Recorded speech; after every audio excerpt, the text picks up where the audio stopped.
Rybydd! Pidwch ail-greu unrhyw beth chi'n gweld ar y raglen yma. Heblaw am hwn. Dyma'r unig beth allwch chi drio wneud adre. Allwch chi ddyfalu sut mae hwn yn gweithio? Chi'n gweld bod ei ben yn edrych fel tasa fe'n dilyn chi? Sut mae hwnna'n bosib?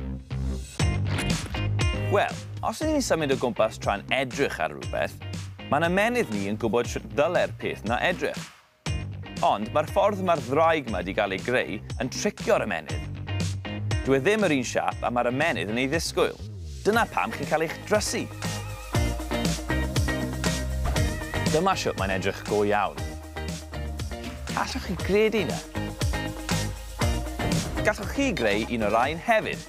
Na gyd sy'n rhaid gwneud yw mynd i dudalen we boom a printio'r templed. Yna, torrwch e mas. Ei blygu, a'i lido fel mae'n gweud.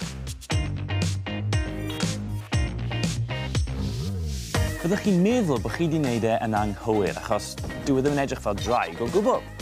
Ond drychwch arno fe drwy gamera neu ffôn a bydd y ddraig yn dod yn fyw.